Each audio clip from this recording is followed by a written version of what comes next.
Hello, hello, everyone, and welcome to Sacred Remembering Podcast, episode 173. I'm Sarah Poet. It is so good to be here with you now in 2025. 2025. Happy New Year. Happy 2025, y'all. Um, so it was on New Year's Day when the phrase came to me, strength in abiding. Now, that was for me, right? But I'm also sharing it with you, strength in abiding. And so this has been a part of a like an opening, a really gorgeous integration around the masculine and the inner masculine. And that is what I am bringing to you today.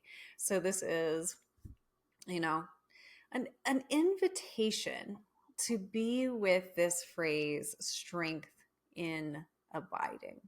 I have it written on my refrigerator. It's like I'm journaling about it, I'm breathing with it. So even right now, I just welcome you to tune into your breath. Tune into your breath and just track it, right? Track means notice. Track your breath and what it's doing. It's working. You're here, you're breathing, that you're alive. That's great. And where is the openness? And where is the tension? Where does the breath feel safe to really be breathed? And where is there like a crunch or a constriction? And we notice this, and the word abiding, right, means like, I'll be there with you. I'll be there beside you. I'll be right there no matter what is happening. So, abiding. So, let's tune into the breath. And I invite you to do this the entire way through this transmission. As I'm talking, you can remember to tune into your breath and your sense of abiding with your own self. So, let's see how this quality of abiding is present in the way that we breathe with ourselves.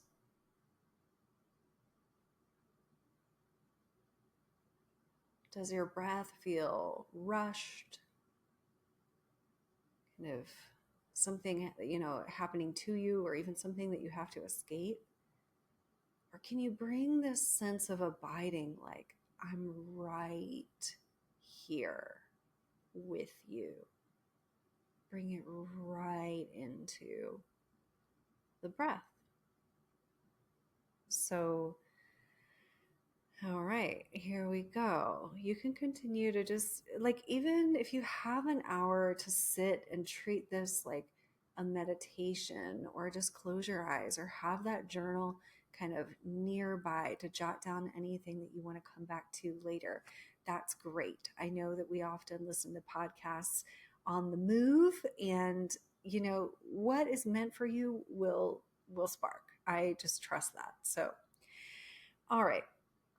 So, how I arrived here right now, for a little bit of context about why I'm talking about this, is a couple of reasons, and I'll keep this short. But one, I'm planning for Structure and Flow. I'm participating in Structure and Flow. I've been using the planner system for a number of months now, really feeling this revolution about time going on that I talked about in the last episode. And one of the main components of Structure and Flow is the inner feminine and inner masculine relationship, which I'll talk more about in a moment. But that inner relationship between the feminine and the masculine, and how we use our own energy in that relationship.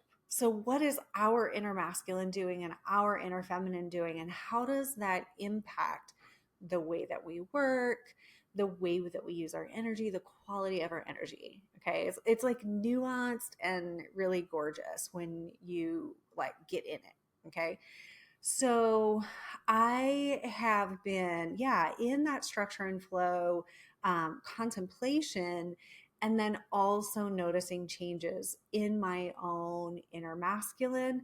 I've been talking in this podcast about the new electrics. I'm really being positively impacted by these new electrics that I feel on the planet.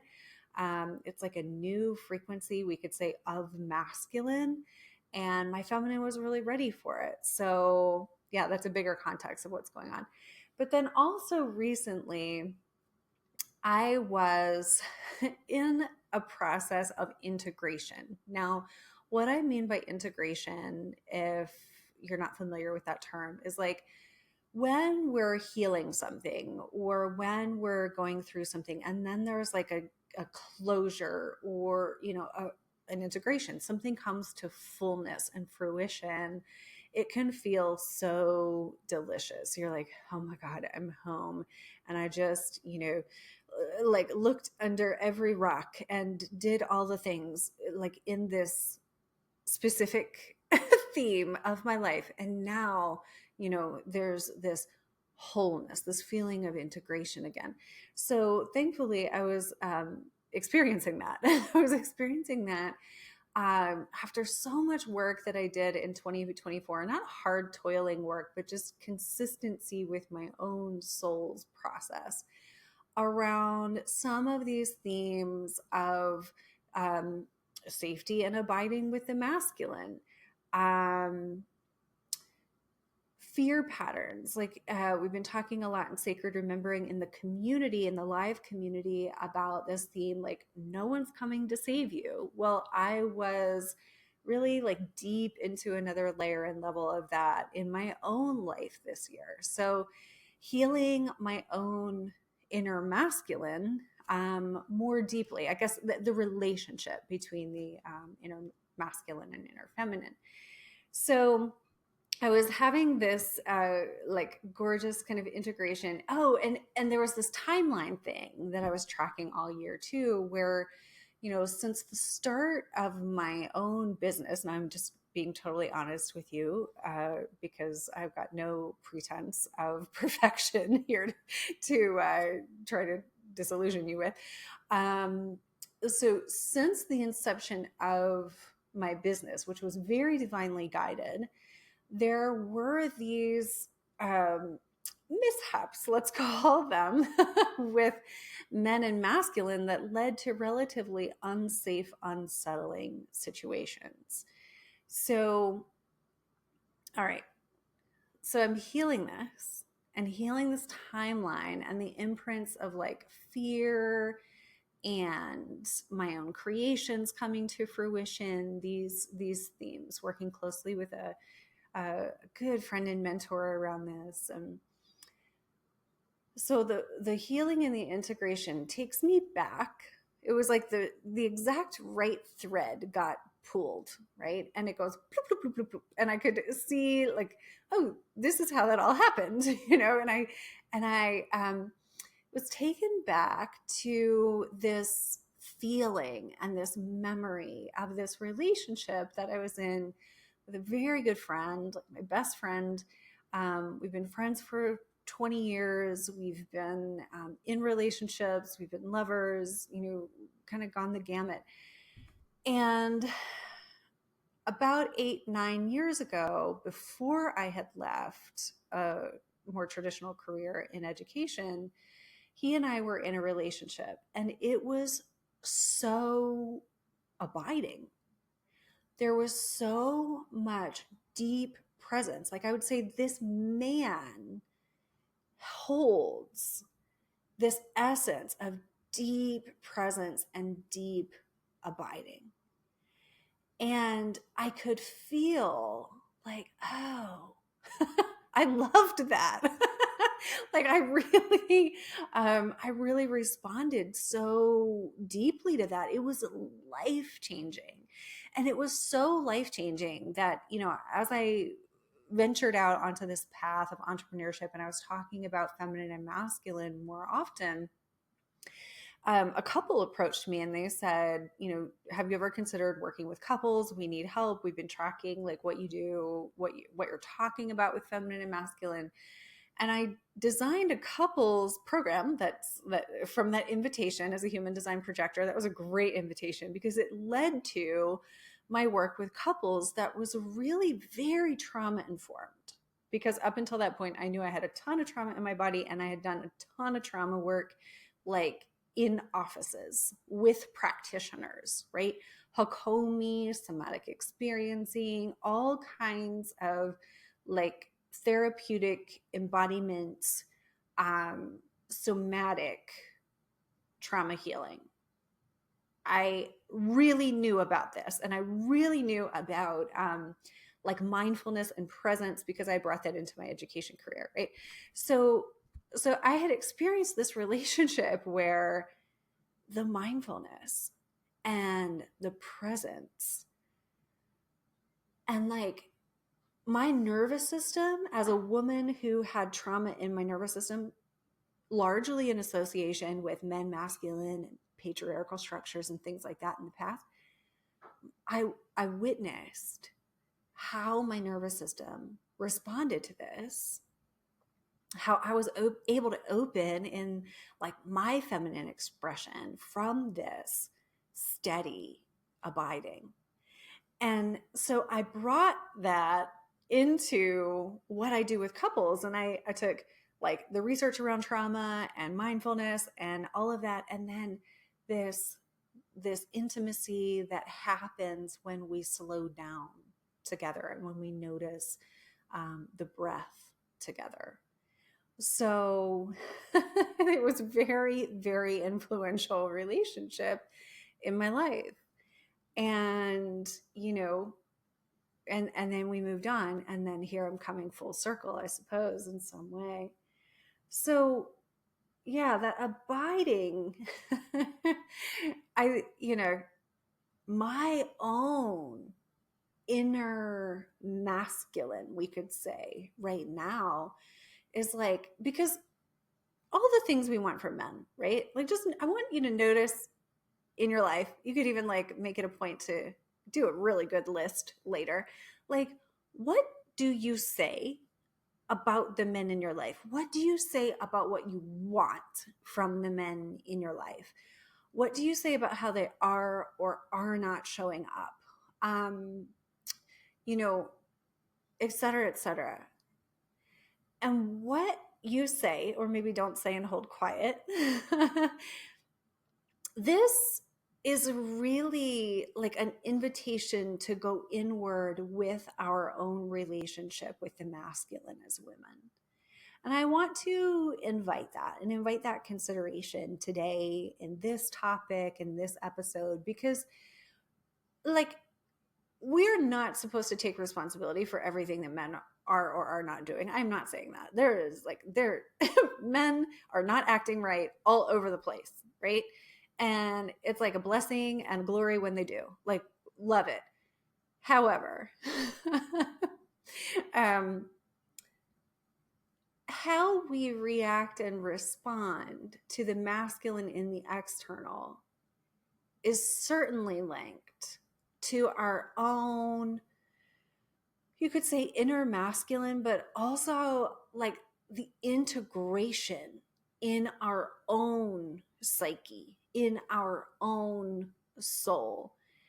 And that is so much the name of the game for modern women on this planet. We cannot ignore the depth of our relationship with the masculine as we are trying to heal patriarchy. Like we have to do this gritty work, women. And I say that happens on 3 levels. And I just frame this for the consciousness to grok it this way, is that reunification that, is ours to do, like in our own heart, in our own psyche, in our own soul work, in our own psychology, in our own somatic healing, all of that.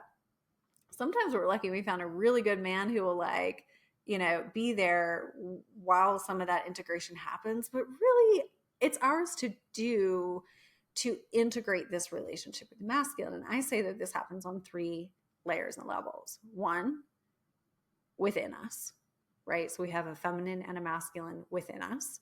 Some people say women don't have that. They don't want to say that the women have the masculine in us. I'm saying every single human on the planet has both feminine and masculine.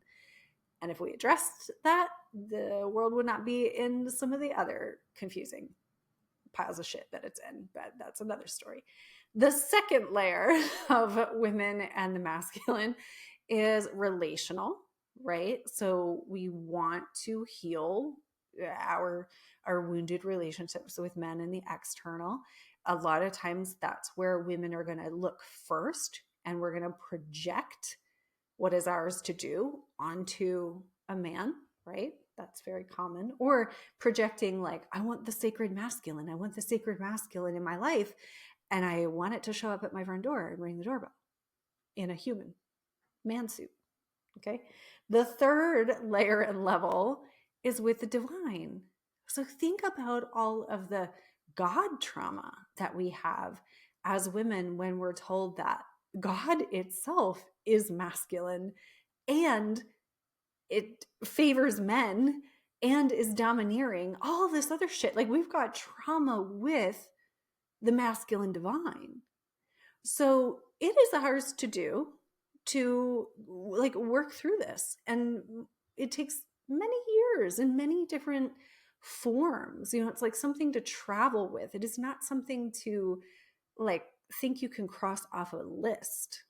Okay. It is layers of the onion, right?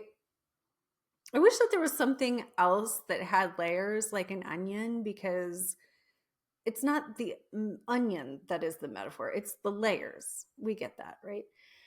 Okay, so let's talk for a moment about the animus in women. So if you love Jungian psychology, depth psychology, I love it. That was my inroad to feminine and masculine, was like really learning about the archetypes. I can geek out on a book written by especially Marion Woodman, but depth psychologists. I love it. Love it, love it. Like, I think I would go back to school to get a PhD in depth psychology if I wasn't such a mystic, because I can't do school like that anymore.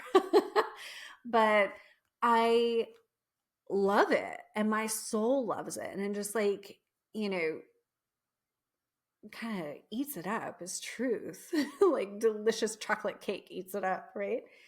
So the animus in women is what they say is the unconscious masculine in women. So keyword here being unconscious. So we have the masculine in us, this masculine archetype within us, and aspects of that are unconscious. And then we can make aspects of that conscious. So Carl Jung said, until we make the unconscious conscious, it will rule our lives, and we will call it fate. So in my own example, without going into too much story, I had, and it relates to trauma, right? So, like, I had a lack of safety with my father, who was also provider. The father's our first imprint and template of masculine as women. Even if they're not there, that's an imprint of the masculine totally missing, right? So what the father's doing, so my father was like an excellent provider, but there was so much shadowy, like really horrible stuff that happened that took me like decades to even like name and get straight and get free of, and all of that, right? So my unconscious, when I was like an adult, when I was a business owner, I was looking for, you know, a man who was, and I'm just airing my shit here, a man who was like business oriented, on a similar pathway, someone who, like, I don't even know what, like, had a command of, you know, money and provision. I've never had a man like provide for me, but it was important to me that he be able to like command that energy himself. Um, and then I wanted kind of like saving because I was doing really brave, courageous things, but like I was also scared. And so I partnered with men who wanted to play the hero, but totally collapsed and left me worse than I was when I got in the relationship with them. So that felt extractive. It felt like they dropped me. I could analyze them all day long. But what attracted me to them was my own subconscious masculine aspects that were not yet integrated. Does that make sense? So, what we want in the external masculine is often coming from the unconscious, wounded parts of ourselves that really want integration.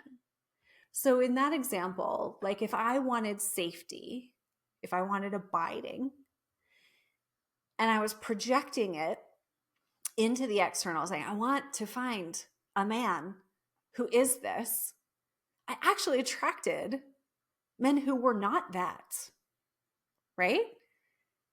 And then, like, I felt even less safe. So, as we're doing that, because we pretty much all do that, let's just remember that it is an invitation to our sweet self, to our soul, that something wants to be integrated. Okay. And we don't need a man to show up in the external to prove to us that men can be X, Y, Z. Okay. All right. Let me go back to my notes because I got a little off track. So just to reiterate, like there's this unconscious masculine within, but then there's the ability to bring it to consciousness through the trauma healing, through the integration, and through asking ourselves questions such as, what is my inner masculine doing? But before we look at that, let's look at what is this thing that I'm calling the inner masculine. Well, this is a bigger conversation. We'll be going into this in structure and flow. This is something that like you can contemplate. Your heart will know these answers. I also think that these answers will like change and evolve as our consciousness does. That's definitely happened for me.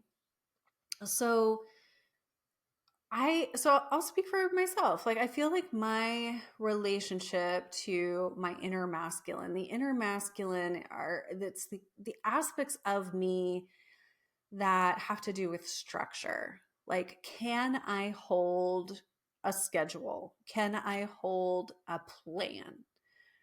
So any structural aspect feels to me to be mostly masculine in the day to day. I'll say that. Our relationship to like time and how we are honoring it, our relationship to finance and how we are honoring it, how we are managing it. I'll give you a personal example here. There was a time in my life, I was even a homeowner, which I had, anyway, I was a homeowner. And I was so afraid, primarily of the unconscious masculine, that I could not actually even look at my numbers in my bank account. If you cannot look at your numbers in your bank account, if you cannot like open it, your nervous system cannot handle that, that is an issue with the inner masculine. And it's okay. Like it can be, it can change, it can integrate and heal, but that's what that is. It's like a fear of a lot of women who I work with experience that as like a fear of constraint, like rigidity. Like the feminine just wants to be so free and flow all the time. And well, that's nice.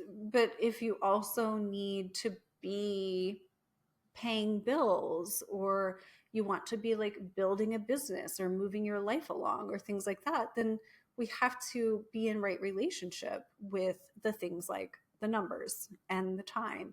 So in structure and flow, I've seen a lot of women over the years come in with like a super inflated masculine where they're like super good at all of those things, but not so good at slowing down and really like attuning to how they really feel or emotions or yeah, just like slowness or sensation, right?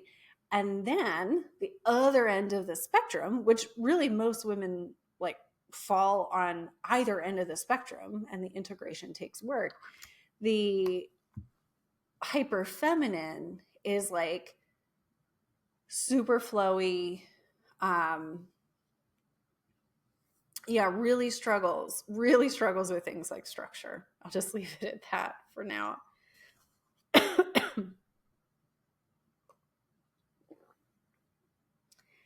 um, so steadiness, action, like what kinds of action we take and how those actions feel, that's masculine.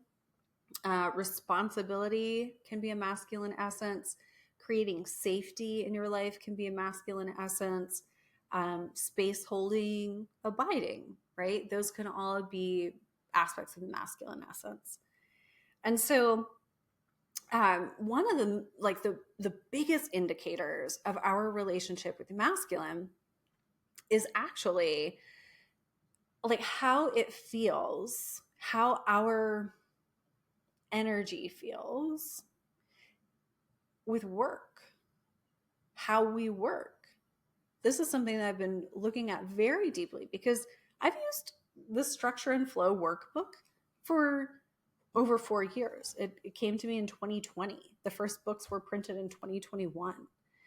So, I've had this awareness, right? But every time I use it, I deepen into these concepts, and like something new happens and a deeper integration happens. And this essence of like how I feel when I am working has been experiencing an upgrade. So if you feel at odds with the masculine archetype or the inner masculine, then when you work and how you use your time, you're actually probably going to feel constricted, not relaxed, um yeah, like hyperactive or hyper vigilant, right? Like the nervous system isn't settling. So isn't settling into work, into, and it takes on this essence of like task completion. So if you think about a dominating masculine essence, it would be like, do it, get it done, do it, whatever it takes. Don't rest, right? Those kinds of societal norms. And so we've integrated those, we've like adopted those into our own system, to our own detriment. So this brings me to these questions of like, okay, well, if I'm curious about what my inner masculine is doing and what the quality of my relationship with my inner masculine is, let's start to ask some reflective questions. You can write these down in your journal. So,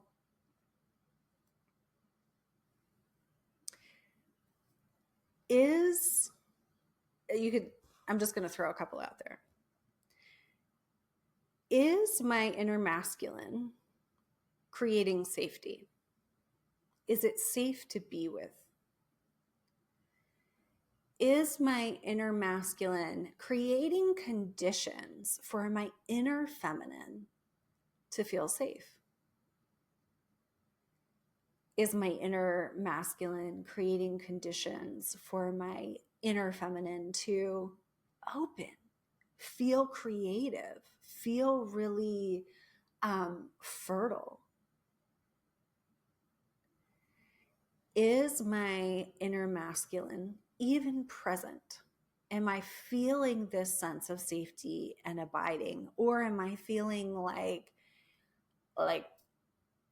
all the wheels just came off the wagon and there's so much open free space and so little structure that you are just floundering? Or is your inner masculine really running a very tight ship, controlling your energy in really rigid ways?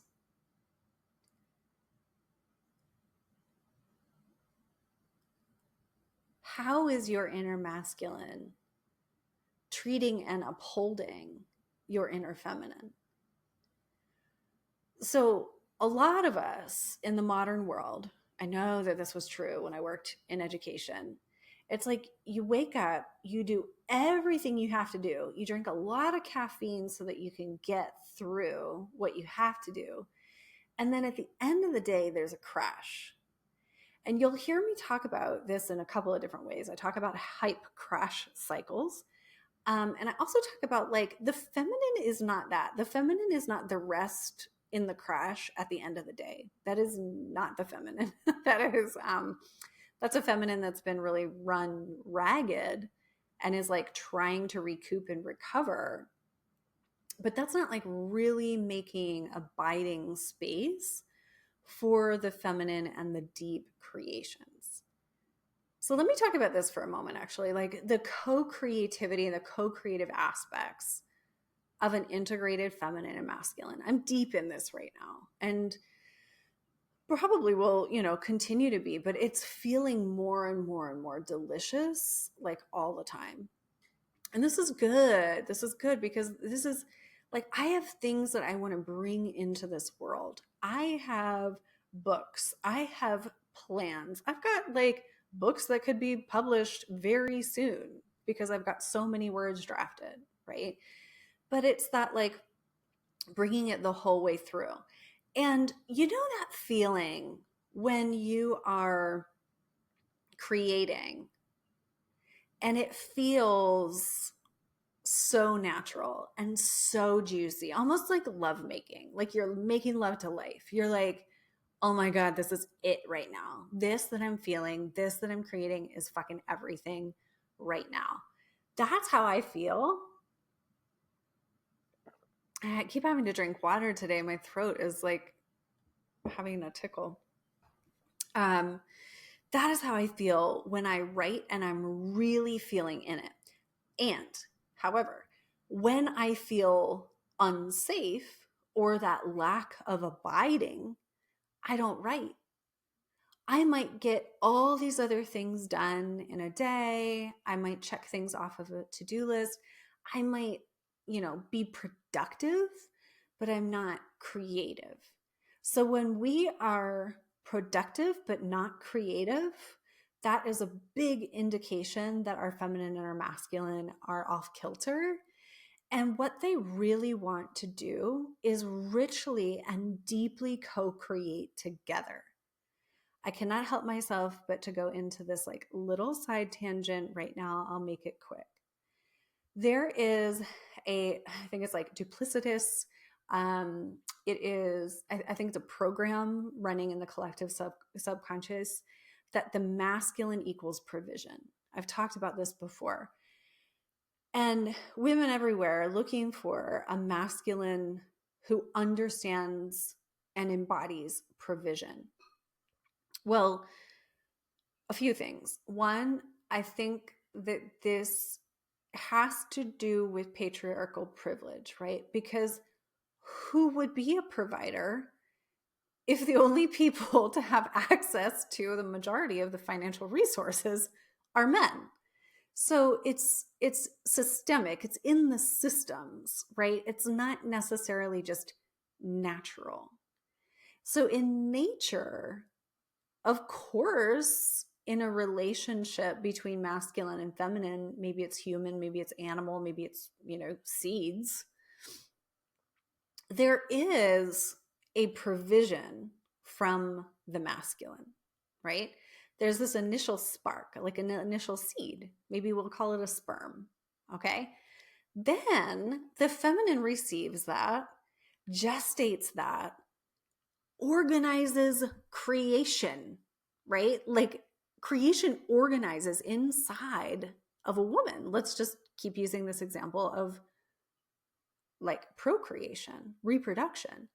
So the masculine provides the seed, the sperm, the feminine takes it in with the force of God, because that is the only thing that could explain that, right? Like nature itself organizes a human.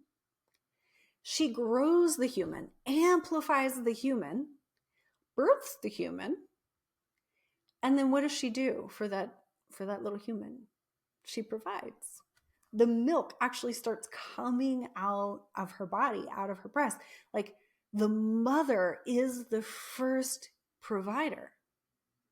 Now, hopefully that man is going out and like hunting and bringing home the food and feeding her so she can keep making the milk. That's like a co-creative relationship. Or in the modern day, he's going to the grocery store. He's like doing what he needs to do, right? He's organizing the meal train. He's asking for help, like whatever needs to happen, right? But this notion that the like woman or the feminine is just like supposed to be like, oh, please provide for me. It's distortion. And I think it's holding a lot of like really awesome, really conscious women back because it's dimming our creative light and potential. So he's going to provide electrics. We're going to provide those like magnetics and that amplification. And that co-creative relationship is going to birth what we're meant to birth in the world. Now, I just said he, like external, but that happens internally also. And when we integrate this relationship with the masculine within us, then that can step in as this like deeply abiding and provisional force in a woman's own life to bring forward like such amazing, amazing creations, life force, even her own essence deepens, right? There's a lot that happens on the way to that, right? She's got to clear all these projections. She's got to clear so much trauma. She's got to like get deeply into this feminine essence without the projection. She's got to do a lot of fucking work. I've done a lot of fucking work, y'all. I know you have too. And so here we are. And there's this opportunity for this deep integration, this steadiness, and this strength and safety in abiding. So I want to talk about one more thing. So last summer, I was working in addiction recovery. And I was working one-on-one with someone, and like the topic of addiction and consumption and compulsion really fascinates me. And it's a part of my Heartland teachings and the Heartland book, this like consumptive programming that we experience as human beings. And so there's a book by Marion Woodman, the Jungian psychologist, who I really, really love, called Addicted to Perfection. And the book is actually about, I think it's primarily about like eating disorders. So Marion Woodman did a lot of work with eating disorders and a woman's relationship with nourishment. Even if you think you don't have an eating disorder, I think a lot of us have disordered eating and disordered relationships with nourishment. I have in my life for sure. And so I picked up this book and, I was thinking that it was like going to be good research or good for my client that I was working with or something like that. And I was like, oh, this is totally for me. And what she talks about frequently throughout the book is this concept of rape versus ravishment. Now take a breath, because it's a big R word I just used right there, right? Rape versus ravishment.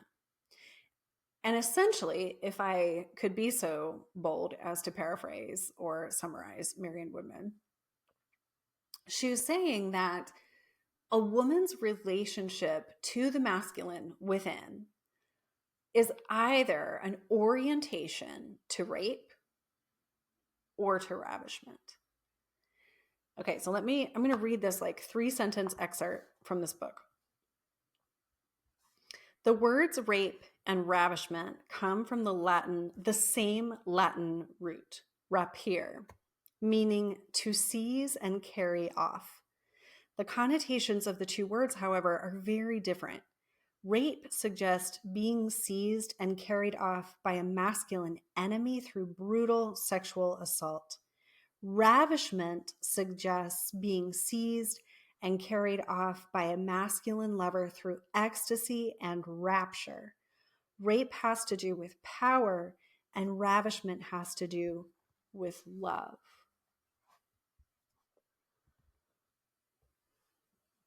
So, if we're orienting toward masculine as something dangerous, like if we have this unresolved trauma really in our psyche, like in our deep psyche, if we are I continued to experience, after that relationship like 8 years ago, then there were the relationships like 6 to 3 years ago that were like, what the fuck? Why is there so much? It was like extraction rather than abiding, right? And I just felt like I was getting these like hits every fucking time. Well, my own psyche was still, I guess, not integrated or orienting toward like what could be taken from me. So the rape orientation, obviously it's a victim orientation, and it's something that we've all experienced, whether like the direct and actual act of a rape or the essence within our dominating culture. We have all experienced that energy and that essence that just wants to fucking, like, it's incessant. It's hunger for the feminine, right? And the psyches of men who are perpetuating that, it's a whole thing, because we've got like the psyches of men, and then we also have the interdimensional forces that interfere with love and union and things like that. I mean, we've got the things that we're clearing, that we took on that weren't ours to take on, like all of these things. Okay, so we can actually let that go. We can actually I'm just going to say, just like, we can let that go and deepen into our own right relationship with ravishment. So this, like, all right, this is a little bit TMI, but I'm telling you this so that you can, like, this example, so that you can hear this example of, our psyche, our subconscious, this unconscious. First of all, it also wants integration, right? And so I was having this, like, I spend a lot of time alone. I spend a lot of time in energetic maintenance. I spend a lot of time attuning to the mystery. I live a very quiet, very nature-filled life, right? So I hear consistently. And what I was hearing was this like call for this energy of deep fuck, like deep penetration, deep ravishment, right? Now, I am not somebody who's going to go out and have a casual encounter whatsoever. I'm here for union through and through. I'll I'm hoping that God and nature surprises me with the relationship that blows my mind. And really, like, I really experienced this deep ravishment in the external also, right? I guess this would go to show that if that happens, it is because of this integration within, right? So my system begins calling for this. And it wasn't like entirely sexual. It was like this like essence of this call for deep depth of penetration in all of my life, like in life itself. And that really cut through that residual like fear.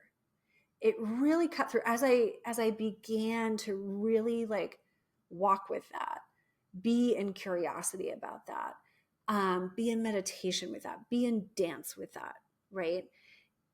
Like embody that. And what began to happen was the embodiment of that inside like of me with this, yeah, feminine and masculine that I am, and a deeply abiding force. And this force, this is like, it's such an essence of creation. I hope that you can feel this. It's such an essence of creation. Like when the deepest ravishment, when we can really allow that in. Again, I'm not projecting that onto this perfect man who's going to show up and ravage me. I'm not projecting that because I know better. This is an inside game first. And so, or an inside walk, let's say, first and foremost. So this feeling when attuned with is very encouraging. I guess it is naturally encouraging me to deepen with my creations, to like really birth something, to really bring something forward. It's encouraging. So think about, like, maybe there is this wonderful man in your life. Maybe you want a wonderful man in your life. What would he be saying? How would he be holding space for you? What would you want him to do? How would you want it to feel if he were like right up against you? How do you want it to feel when he breathes with you? These are the things that you can be like feeling, imagining, meditating with, embodying, and calling for that integration within you on a daily basis, from your work to your embodiment, to your workouts, to your sexuality, to the way that you eat, to the way that you move around your place, etc., etc. So, in conclusion, our nervous system wants this. So when we're talking about this steady abiding and what I experienced in that relationship with this friend like 9 years ago, it was this totally regulating experience to my blitzed out nervous system at the time. So this steady abiding of the masculine, like we should feel, ideally, not saying that should, but like ideally, the feminine system feels so held in and of herself. The feminine system is so like regulated, so we could say grounded, earthy in her system. This yesterday, I was walking my dog back into the apartment building, and she has guard dog breeds, like over 90% of her DNA. And so she either barks or she does this like woof, woof, woof, a warning, right? And so two men were like getting out and walking in front of us. We didn't know these men. I knew she was going to do it. And I paused and held her back on the leash. And they walked through, and she did the woof, woof, woof. And this man turned around and threatened her and I in the grossest way. And my nervous system didn't react at all. It was like this, oh no, we don't, no. Like there actually wasn't fear pumping through me with this like big, super unhealthy in my judgment, like, the way he reacted. I guess he was afraid, but it was like so gross. And my system was not like, that man's gonna hurt me. Like, no part of me was like, that's going to get in here. Just no. And I only noticed that later, right? Because in the moment I was kind of managing, and I was like, huh? Right? But like later I was like, I wasn't afraid, and I didn't shrink, and I didn't contract. So that's amazing, because like there was a time in my life where I would pass a man on the sidewalk and something inside of me would contract, right? At the same time that maybe I wanted love, but I was like contracting, because we have these unintegrated fears inside of us from things that have happened. Okay, so I just want to make sure here, in conclusion, okay, pay attention, invitation to pay attention to how you talk about men, what you say about men. It's an indicator of what is wanting to be integrated inside of you. It's an indicator of what wants to be integrated inside of you. Watch how you work. Watch, the mindset that you have about work. Oh, I'm never going to succeed. Or this is all up to me. I have to do everything myself. Okay. Watch that, because both are indicators of an unintegrated inner masculine. And just to say, like, we all have this. I hope that that's coming through in what I'm sharing with you today. Like, we all are on this path, and to pretend that we are not would be a detriment, because we'll continue to attract from the unconscious. Yes, and I already talked about how the presence deepens with our own creations as we do this work. So beautiful. So we're coming up on an hour. So I just really invite you to close your eyes and put your hands on your body. And as we shift our awareness here to our own body, I want you to notice what part of you really desires presence in this moment. So for me, it's like under the left rib, kind of like descending colon. So I'm going to move my hand there.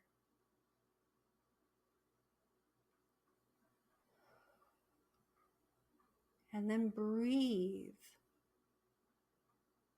as your body recognizes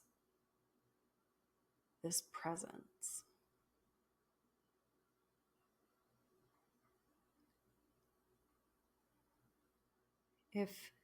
If it moves and you notice another place, like I just noticed that it kind of moved a little lower, and now it's kind of like in my left ovary.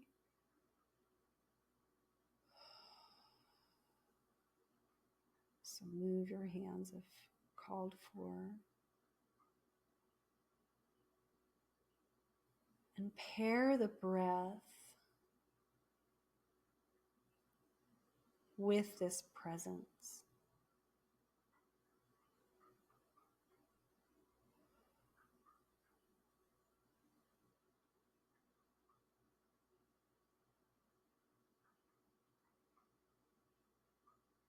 We always have the option to deeply meet ourselves exactly where we are.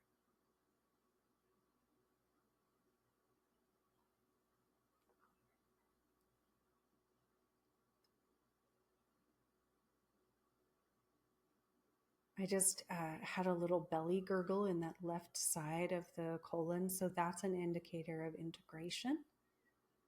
So if you notice like a flutter or a deep breath in the parasympathetic, like the relaxed response, if you notice heat or a flutter or a chill, those are all indicators of something integrating.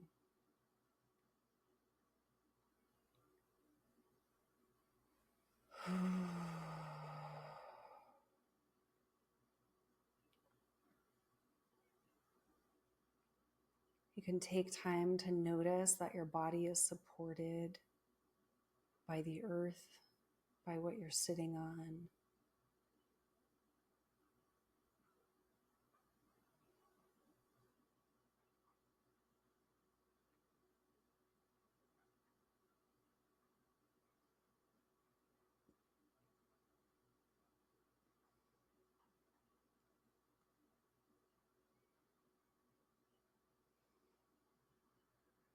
Your exhales may naturally begin to get longer. You may want to even like make a sound or a hum.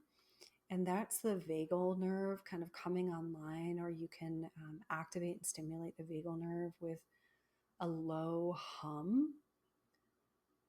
And that's like the seat of your central nervous system, your parasympathetic. So, yeah, if you want to make noise, make noise.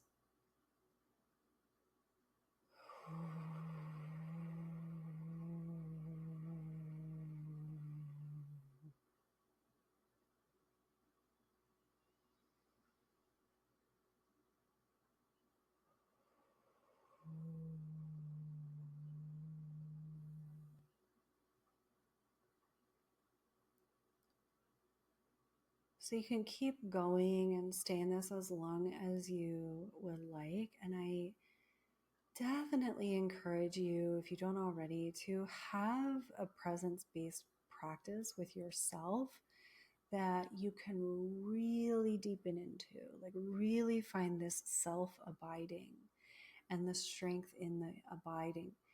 And, we want to cultivate that as women with ourselves. We can invite our male partners to it. Maybe the, male partner or female partner or whomever just naturally does this. Like, actually, I dated one of the decisions that I made about a man. I made it because the first time he hugged me, he exhaled. And I was like, well, that's a great indicator, because he was naturally regulating in an intimate moment where a lot of us like hold our breaths in intimate moments. Now, that was not a good enough indicator because it did not turn out to like be stabilizing. However, that was one of the decision-making factors that led me to say yes to that relationship. And looking back, it was like, well, if someone came to me and asked me about conscious relating and couples work, I would lead them through, presence-based practices that I wasn't asking for in my own relationship. So that's weird. And I will never do that again. This was years ago. And it's so funny. I shouldn't say these things out loud. But then I just realized that like the next man I dated, he was like so attracted to the idea of relationship because I showed him the presence-based practices. That's so funny. I had never put that together like that. So, we want to invite this with the external masculine as well. I think we could do this with friends. I think we could do this in community. sit and breathe together, or sit and breathe together in proximity, and be with what's arising instead of continually expecting ourselves to like go super fast on the information highway that is life, and like somehow be relational and deeply intimate with one another. It's like doesn't even feel possible. So cultivating these presence-based practices with yourself, and I know that I didn't go into it very deeply in that example, but that's a start, and you can ask me for more if you'd like more.